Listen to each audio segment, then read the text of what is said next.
Hello, everybody, and welcome to Self-Publishing Insiders. I'm Jim Azevedo, and I lead marketing and corporate communications here at Draft Digital. And today it is my privilege and my honor to welcome back Fable, and specifically this time a different face from Fable, Margaux Weisman. So Margaux is the sales director at Fable, and as the sales director, Margaux partners with publishers, indie authors, and other consumer brands to reach readers on the platform. Prior to entering the tech space, Margot's editorial career at Penguin Random House and HarperCollins produced numerous commercial and critical successes, including New York Times bestsellers, National Book Award long-listed novels, and Whiting Award winners. Margaux has an MFA in fiction and lives in Providence, Rhode Island with her husband and beloved rescue dog. Welcome, Margaux. Thank you so much. Really excited to be here. We're excited to have you back, or to have you here, to have Fable back. For those of you who don't know or maybe don't recall, Fable was one of the latest partnerships that Draft Digital announced going back just 10 months ago. I was telling Margaux, back in the green room as we were enjoying our snacks back there and having a couple drinks, that it seems like it's been a couple of years since Draft Digital announced our partnership with Fable, but it's only been 10 months. So, Margaux, before we get into like the thick of it, can you kind of describe what your role is at Fable? And then maybe for the folks who are watching or listening, can you then describe what Fable is for our audience? Yeah, absolutely. So I lead basically advertising and sponsored content. We are a very small team, though, so I work cross-departmentally with our editorial team, too, who creates content for the app and for our newsletters, and work with our marketing team to talk about ways to make the app better so that it's like more attractive to advertisers as well as to users. So we kind of have like engineers and product designers who are working on making the app as good as possible for users. And then my job is to think about how we can make it more attractive to advertisers and people that want to promote books and other products, as well as partnering with those companies to promote their products. Fable is a bookish social platform. It started as a place for virtual book clubs. Our founder, Padmasree Warrior, specifically wanted to found a company that would help promote mental wellness. She noticed, as many of us have, that it feels like instances of depression, anxiety, and other mental health issues are on the rise, and like our phones aren't helping. But what? But it's such a inextricable part of our lives, and she wanted to put something on the phone that actually would be good for us, and had read studies that reading, specifically reading fiction, was very good for your mental and physical well-being, but noticed that people were often saying they wanted to read more but they didn't have time. She thought the challenge was to help people create time or like nurture habits that would help them make time. So we started with virtual book clubs. And then a few years in, we added a suite of features that make it a little more comparable to Goodreads and other reading trackers. So we added like ways to track your TBR list, your, read list, your DNF list, and your streaks and stats, and keep track of how many books you're reading and which books you like. But unlike Goodreads, there's also a social component. There is a home feed that feels similar to Instagram, except I would say like a lot more positive. Like I'll steal your term. You said it feels like a hug. It's a very positive place. But yeah, it's a home feed where you can see like what other people are reading and what they're saying about it. And then you can also join clubs, read along with friends, and have discussions about books. Perfect. I wanted to put the website up there and remind people that it's fable.co. It's not fable.com when you go and visit the website. I love the app because when you go through it, it's like a warm hug. It's like the community that you would expect, where everybody's talking about books. They're talking about their favorite genres.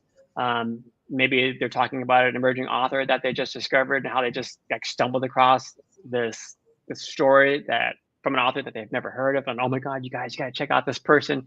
It's really a lot of fun. One thing I wanted to mention here is Fable's growth. So the company was only founded in 2021. Then again, we partnered with the company just 10 months ago. I still can't believe that. It feels like a couple of years, but it was April of 2024. And I remember, I mean, we had discussions leading up to that for months and months and months, maybe over a year. But I remember when we kind of, crossed that threshold of like, okay, we're going to do this, it occurred to me that, oh, wait a second, this is so much more than just another retail partnership. It's obviously it's an online bookstore, but it's also this amazing social app, social experience, social community. But it also powers this huge community of book clubs. So I want to give our audience an idea of how quickly this company has grown, because just last year, 10 months ago, when we announced the partnership, Fable was working with just 25,000 book clubs and just 650,000 active members at the time.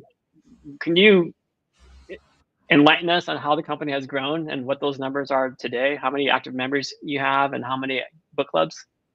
Yeah, so we're growing very quickly and at an accelerating pace. We now have around 70,000 book clubs and over 2.1 million users. Wow. Our user base has basically doubled since October. Since October? Yeah, it was like in the fall that we crossed the 1 million user mark. And in January, we crossed the 2 million user mark. All right, because I remember when we first started talking with you guys, like probably a year and a half ago, 2 years ago, and every time I saw the growth numbers, it was always eye-opening. But that's a lot of growth since the fall. I wonder if the election has anything to do with that. People are just like, I need to get outside of the news cycle. I need to get outside of the whatever what's going on in social media, the mainstream social media out there. Yeah, I mean, there is always like a New Year surge when people want to like recommit to their reading goals and try a new tracker. So we do often see like a big bump at the end of December and early January, but this was like remarkable. That is remarkable. Can you describe, so we talked about the app itself a little bit. Can you describe perhaps what makes up Fable? And from this, I mean, like, can you describe sort of the demographics of a typical Fable reader and like some of the most popular genres on the site or within the app? Yeah, absolutely. So 85% of our users identify as female. Over 90% are under the age of 40. And we're about half Gen Z. By far, the most popular genres are the genres that you would see on bookish social media. So I say book talk, but also like it's not just book talk, and who knows what's going to happen with TikTok. So it's also Bookstagram and BookTube, but romance, fantasy, romantasy, thrillers, cozy romance, basically any kind of romance. And I think the reason for that is because those are just those readers are the early adopters. So it makes sense that those would be kind of the first people on the app. It does. It's also part of how we grew. Part of how we grew is by inviting creators onto the app and asking them to bring along their communities. So we were reaching out to people on Book Talk and Bookstagram. What I'm really intrigued by is to see how that's going to shift. My hypothesis, and it'll be interesting to see if I'm right, is that over time, as the app grows, that's going to even out a little bit more. And we're going to have like more diverse demographics and more diversity in people's like genres of interest. When we already do, it's not all young book talk people. Like we have millennials and Gen X and boomers on the app, but definitely like a large share and the most popular books are the ones that you are probably seeing people talk about on social media. Sure. Was going after the influencers part of the original business plan for the company? I mean, I know that you're newer to the company, but was that part of the original business plan to help grow it and expand? Because it's my understanding that you guys work, and apologies if you just mentioned this, but you guys work with, was it like 200 or 300 influencers now? Yeah, so we have over 300 influencer affiliate partners who have clubs on the site and who we can tap for promotional opportunities. And I think originally the idea was just how do we get more users? Like, this is a new app. Obviously, when you have a new product, you do some like marketing and advertising, but you also want like organic marketing that's not necessarily paid. And one way to do that is by telling people about it who can then like amplify the message. So originally, I believe it was kind of a way for us to help grow the user base. But now happily, it's also turned into an opportunity for publishers and authors who want to promote on the platform. Okay, I want to get into that because I think that there's some anticipation out there. People are like, this is like a big ad for Fable. I want to learn more. And definitely, I wanted to set that foundation and set that groundwork so that those of the audience who may not be familiar with Fable or who may not understand that we have established a partnership with Fable, they can know what it is, what it's about, and how it operates. But one last question. It seems like you guys are rolling out new features weekly. I'm always amazed whenever I pop on the app, they're like, hey, there's a little pop-up that says, hey, check this out or check that out. Can you tell us about what some of the most popular features are for readers on the app currently? And were those new features driven by members saying, hey, can you guys do this or can you do that? Yeah, I mean, I would say pretty much everything we do is driven by our members. We are a small but nimble team and, very much a startup. And I think one of the things that's cool about that is being able to listen and adapt and act quickly and try things and innovate. I don't know because I don't work there, but I just imagine that at a much larger company, the connection between the user and the decision maker is probably more frayed, or there's a lot more steps in between. So we're always looking at feedback, literally people sending us feedback on our help email, sending out surveys, looking at people's comments, looking on social media to see what are the things that people want most. So that pretty much drives our roadmap. I think some of the most popular features are the reading tracker has a really pretty layout. When you look at it, it shows you which books you were reading during different times of the year and in a collage of thumbnails of the titles. I think it's a very aesthetically pleasing and also satisfying way to see all the books you read. It's probably the closest thing you could come to a virtual version of just looking at your bookshelf.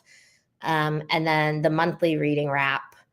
At the end of the month, we have this feature where you can post the books that you read that month on a pretty background with stickers, and you can share it on Fable, but you can also share it on your other social media if you're on Instagram or TikTok. Very cool. Okay. I'm going to bring up a couple of comments here because I feel like the authors are chomping at the bit to learn about how to use Fable or how to leverage Fable to interact with their readers. Guillaume asks, how do I use Fable to attract readers? And then parentheses, my 3 French spy novels are on Fable, plus my pro wrestling fictional story. We're getting there, Guillaume.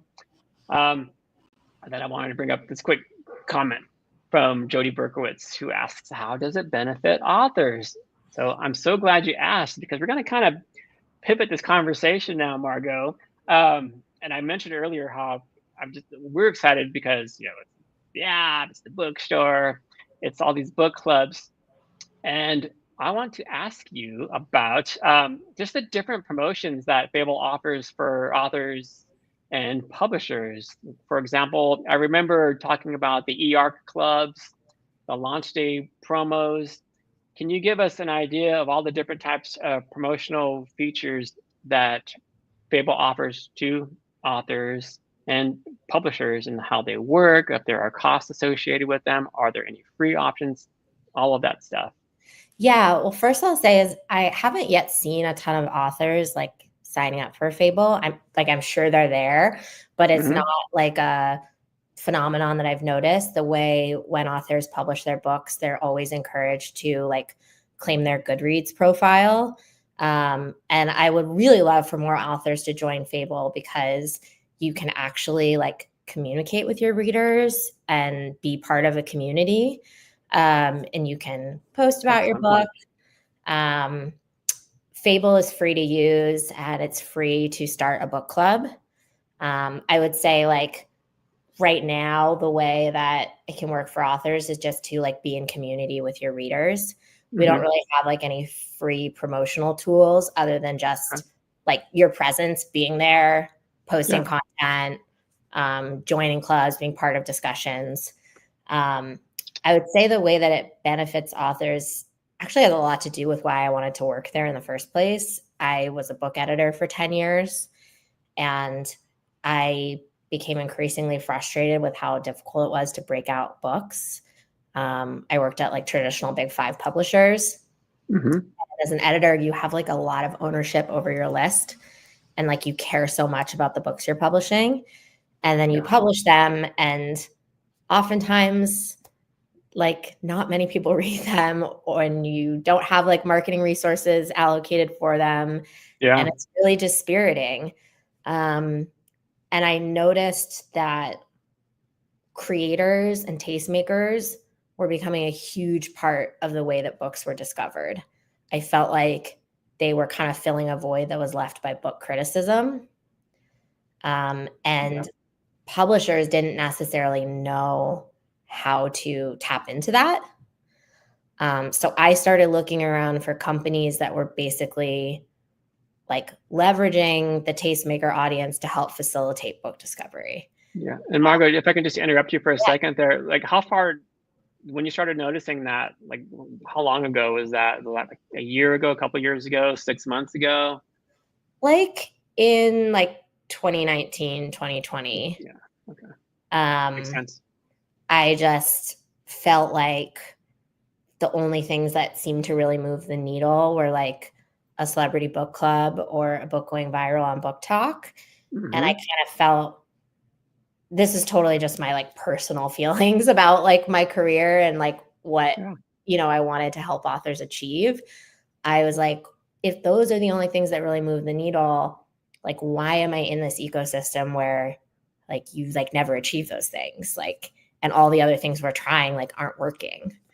So I really wanted to work with like a startup that was like innovating and somehow capitalizing on the fact that like word of mouth about books, which maybe once had meant like a great review in the Times or just like water cooler chatter, now meant like, what are people talking about on social media? And that's like how I found out about Fable and like really wanted to work with them. It's perfect. Yeah.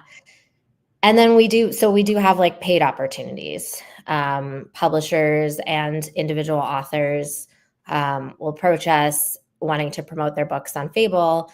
And we have like newsletter marketing. We have editorial products. Like we can create an editorial piece about a book that's pinned on our For You feed and, can deliver a guaranteed number of impressions.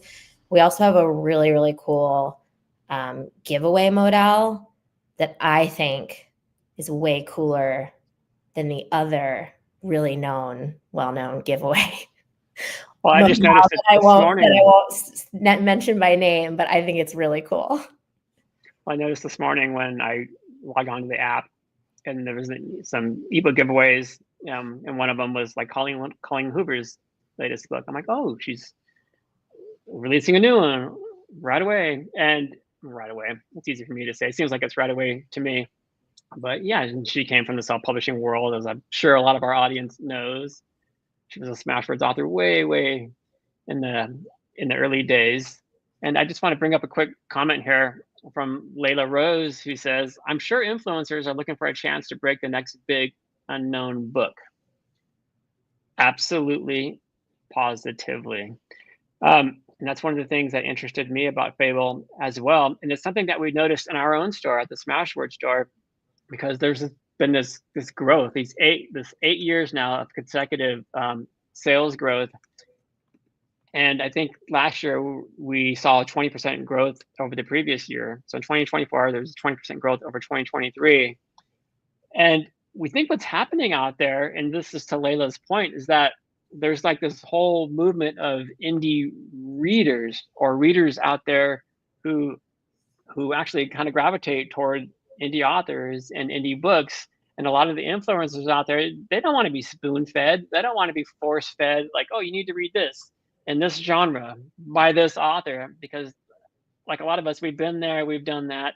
In some cases, we've been disappointed by all that. And so I think that there's this growing, emerging trend of indie readers and influencers who can't wait to find the next diamond in the rough, and then shout that find from the rooftops with all of their followers.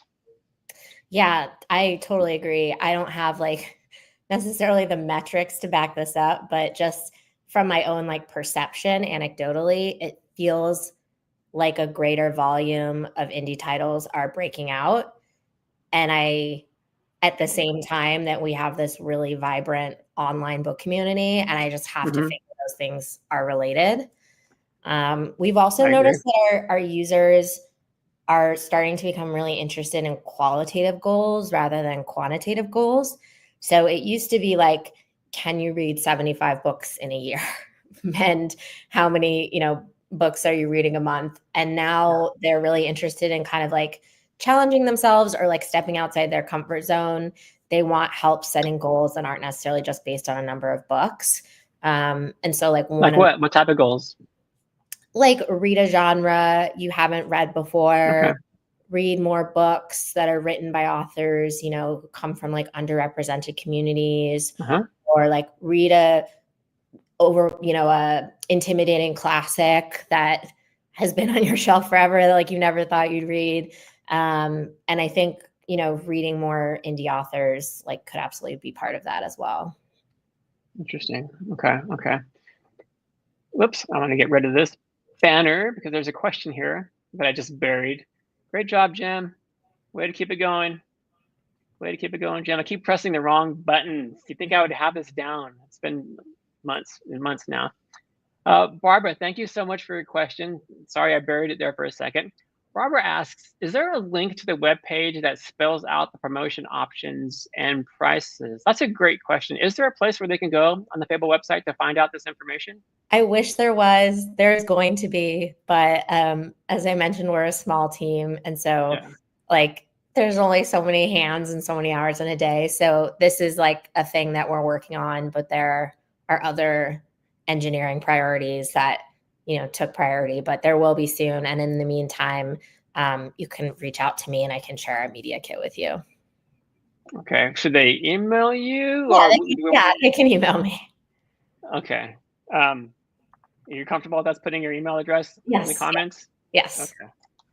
Let me go look that up. Or Lexi, if you're listening, if you have that at your fingertips, great. If not, don't worry about it. I'll get it before we end the call here. Thanks for that question, Barbara.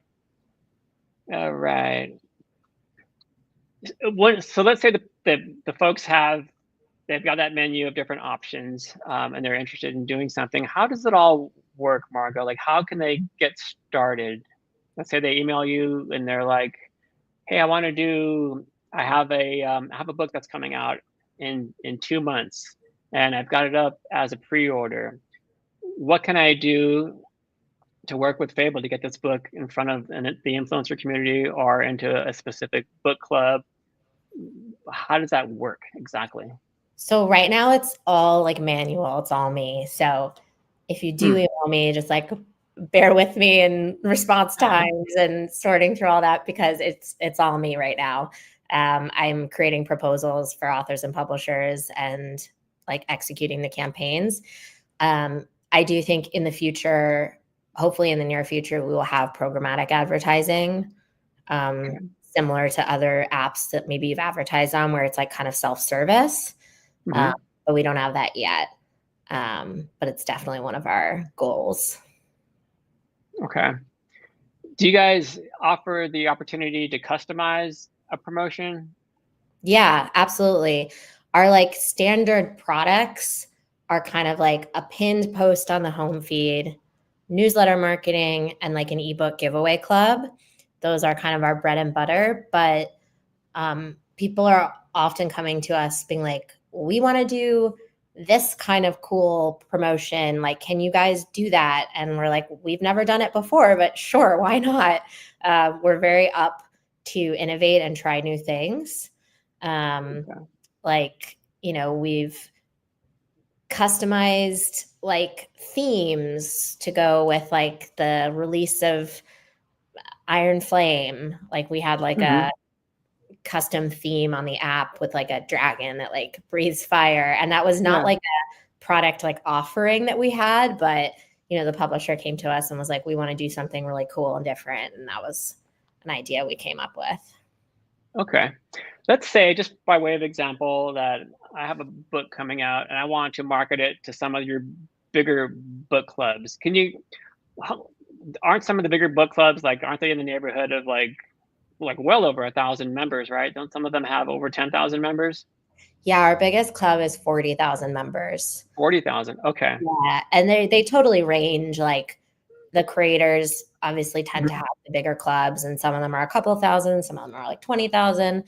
And all of those creators are people that we can tap to support like a giveaway and a promotion within a giveaway club, where they will urge their followers to go join the club. The way that you win the giveaway is by joining the book club and like commenting in the kickoff room.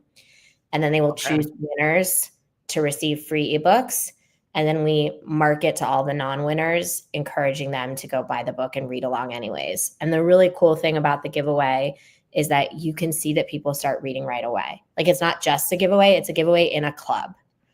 So you're giving away free ebooks. You're encouraging everyone else who entered to buy the book and read along, and then people read it. And then after they're done reading, we send them notifications urging them to write a review. Okay.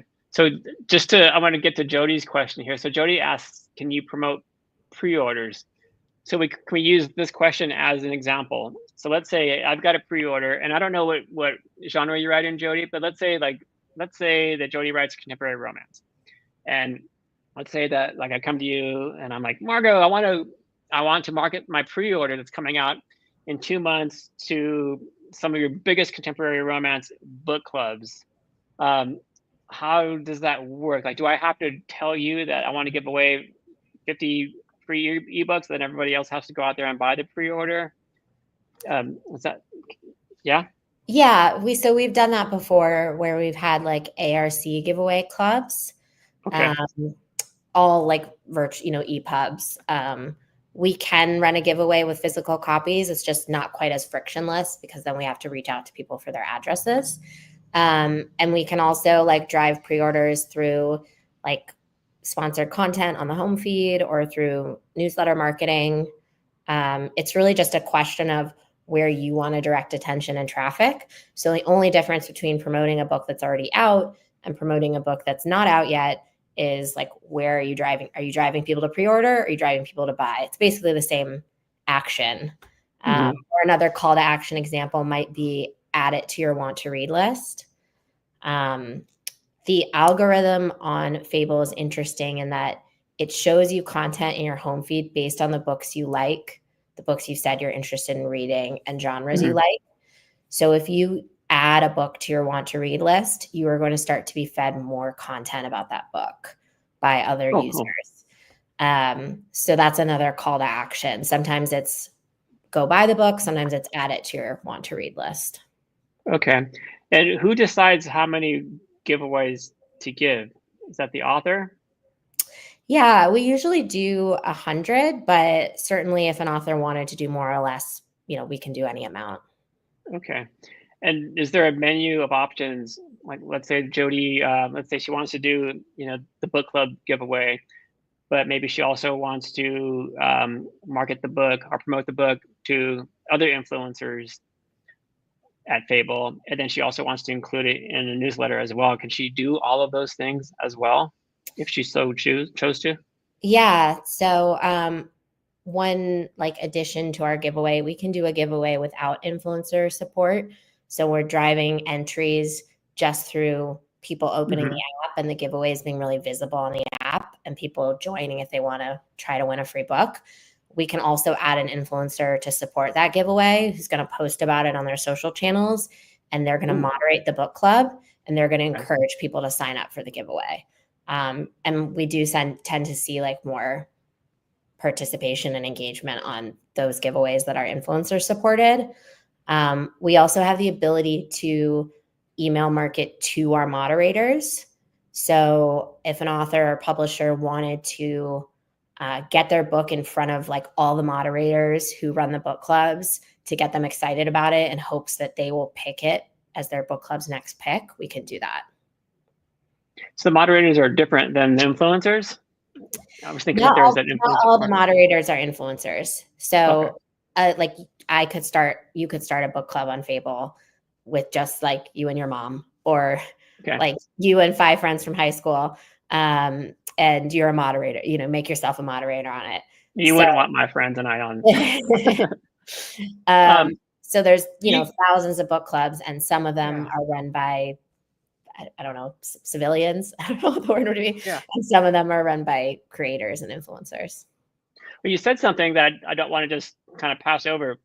So when I market my book to the influencer community and one of them says, yeah, I would love to help out with this book, it's not just that person promoting the book within their book club and moderating that book club. They're also out there on their networks that kind of made them who they are today, I guess. And they're talking about the book there as well. Yeah, when we market to our moderator community, that is a paid opportunity if you want to pay for a newsletter that goes out to all the moderators. But anything that comes from that is organic. So if a moderator receives that email marketing and they're excited about the book and they choose the book as their book club's next pick, that's organic. Or if they decide to post about it because they loved it so much, that's also organic. Okay. Interesting. What else do you guys have cooking? What can you tell us about from the promotion side anyway? I know you can't tell us about new features and product launches and that kind of thing, but I'm curious because we're kind of in the same boat. We're here because we want to help our authors become more successful and help them reach more readers, which is one of the reasons why Fable and Draft to Digital are working together. What's cooking? Tell us. Yeah. I think I already mentioned it, but the thing I'm most excited about is having a self-serve option in the future. I think self-serve promotion type. Yeah, programmatic advertising, you would see on Instagram or Facebook or Google Ads. Because I love working on bespoke campaigns and creative products for people that want something custom. But for certain kinds of ads, it's, not necessarily sustainable for one person to be handling all that traffic. And I think it'll just make it a lot easier for authors to advertise and for them to set their own budgets. Because right now we have discrete ad products that all have a pretty set price floor. Whereas programmatic advertising, you can say exactly what you want to spend, and it'll just calculate based on that. So I think it'll just create more options. Okay. A couple of questions. For authors who are a bit more experienced or established, what are some of the promotions that you've seen that have just really taken off? Like what have what did they do to make those promotions successful on the app? Yeah, we have had giveaway clubs where the author moderates or like is in the club or co-moderates with an influencer. Hmm. And that's really cool. It totally just depends like on the author, whether they're into that or not. And I think it's exciting for the reader to be able to like ask the author questions and have the author be part of the discussion. We've also done like catch-up clubs. So for authors that have series and they have a new book coming out and they don't just want to encourage their fans to buy the new book, they want to cultivate new fans and like encourage people to buy the whole series. We've done catch-up clubs where we like start with book one, we like promote that. We have an influencer partner driving entries to a book club with book one. Then when I finish reading book one, we keep the club. So say like 1,000 people have joined it. We keep those 1,000 people and we switch it to book two. And maybe we bring in a different influencer partner to reach like a different audience and they promote it. And then we have more people joining and kind of growing the club like a snowball and building anticipation for the new title in the series. Okay. We always try to caution newer authors from, to be cautious. We advise them to be cautious with any kind of spend. What would you recommend to an author who's maybe, I don't know, let's say less than maybe 5 books into their career, maybe hasn't gotten that level of traction yet where a promotional spend would make sense? Would your advice to them be simply like, hey, start a book club, get some readers over here, like grow your community within the app? Yeah, definitely. I don't think it's ever a bad thing for authors to be conversing with and in community with readers, and like listening to reader feedback. Not that that'll like dictate how you write, but it might illuminate like how you talk about the book or how you promote yourself. I think it's like a good resource for social listening like that. People are having such rich conversations about the book that you're not just seeing like the number of stars on a review, you're really seeing like what kind of conversations are happening, which could help you think about how you want to position the book in your own like organic marketing efforts that you're making. Okay. Another thing that we didn't talk about is that the promotions between Draft Digital and Fable.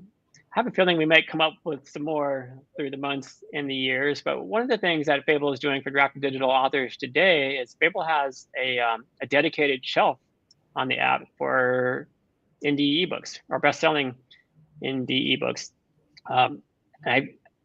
There are a few things I want to talk to you, Margaux, backstage about, like, hey, maybe we can do this next thing here. But I love that, and thank you to Fable for shining a spotlight on indie authors. We so appreciate that. Yeah. No, we're psyched about it because we really rely on like a formal distribution partnership to get books on the app. So we can't have like every author published title on the app if they're all coming from like different sources. Like some people Kindle Direct, some people Ingram Spark, some people setting up their own LLC. So right now, pretty like most if not all of our indie titles are from Draft Digital. Awesome. Yeah, I think we were one of the only indie publishers you guys work with. Yeah. You hear that, everybody? All right, so we're coming to a close here. We're getting pretty close. So I just want to remind people, if you have questions about Fable, check out the company by going to fable.co. That's .co, not .com. And check out, or if you have questions about the promotions, working with influencers, email newsletters, or just getting more visibility at the Fable store itself, definitely drop a line to Margaux directly, and she could talk to you about how to get those launched, how to reach more readers, how to interact with the influencers if you're at that level, and so forth. I should also say, so Yeah. it's very app based. So if you are going on the site on a browser, it is not going to be the same. So people do sometimes go to our website and they're like, it's like wonky. And I'm like, it's an app. That's, it's not, it's like if you try to go to Instagram on your browser. Yeah. I had that same experience. As Meta. So it's like that, but like worse. I had the same experience. I mean, truth be told, when I first heard about Fable, I went to their website and I was kind of like, oh, I kind of get it. Okay, this sounds pretty cool. But then when I downloaded the app and started playing with the app, then it was like, oh, okay, I get it. And I can't remember if we mentioned it before, but the app just on the Apple Store alone has got 31,000 reviews and it averages like 4.7 to 4.8 stars out of 5. And then you should read all the reviewer comments. People are like, I love this. It's like a warm, fuzzy hug. Yeah. We really put all our effort into making the app as like wonderful and user friendly as possible. So you guys are doing a great job. As we sort of wrap up here, Margaux, is there any last thing you want to make sure that the community knows about Fable that maybe we haven't touched upon yet? We have this cute, this is more like for people's putting on their reader hats if they want to use Fable just as like a reader to track their reading. We have this cute feature that's in beta. It's this little bird named Scout, named after Scout from To Kill a Mockingbird, who can help you find your next book to read. Like if you ask her, like, I want like a Grumpy Sunshine romance, she can suggest some books for you. She's becoming more sophisticated. She can't yet suggest books based on like a more nuanced description. Like, oh, I love the books of Emily St. John Mandel. She'll be like, I don't know how to do that. But if you say like, I want like domestic thrillers, like she can give you some. And then if you have a long want to read list and you can't decide what to read next, you can ask Scout. It's like a TBR jar thing. She'll like pick a book randomly to tell you what to read next. The book suggestions actually work pretty well already. Yeah. I mean, there are other apps that I use, and I'm like, do you even know me? Like, why would you suggest that to me? Yeah. But Scout actually works pretty darn well already. So yeah, kudos for that. All right, everybody, we're coming to an end here. So I just want to remind you, if you could please like, share, and subscribe to Draft to Digital's YouTube channel. We really appreciate that because it helps us attract more experts out there to tell us their advice and share with us their expertise on the book publishing industry. And then when you have a moment, be sure to bookmark d2dlive.com because on that webpage, you can see what subsequent topics are going to be and who our guests are going to be. And if you're joining us for the first time today, thank you. We really appreciate you being here. If you are investigating self-publishing, maybe for the very first time, why not go to draft2digital.com and sign up for your free account today. Margaux, thank you so very, very much for your time today. We really, really appreciate learning more about Fable, and I'm looking forward to working with this company for years and years to come because I have the feeling we're going to do some even more promotions, even more cooperative promotions for our authors in the future. So thank you so much. Thank you. For our viewers out there, for those of you who are our regulars, thank you for showing up week in and week out. We really, really appreciate you. And for those of you who are joining us, or maybe who joined us today for the very first time, thanks for giving us a shot. Thank you for your interest. We hope to see you again very soon. Until next week, this is us saying goodbye. Margaux, hang out for a second. I'll see you backstage. And for everybody else, please enjoy this 30-second spot talking about D2D print. That's Draft to Digital's print-on-demand product. We'll see you all here next week. Take care. Ebooks are great, but there's just something about having your words in print. Something you can hold in your hands, put on a shelf, sign for a reader. That's why we created D2D Print, a print-on-demand service that was built for you. We have free, beautiful templates to give your book a pro look, and we can even convert your ebook cover into a full wraparound cover for print. So many options for you and your books. And you can get started right now at draftedigital.com.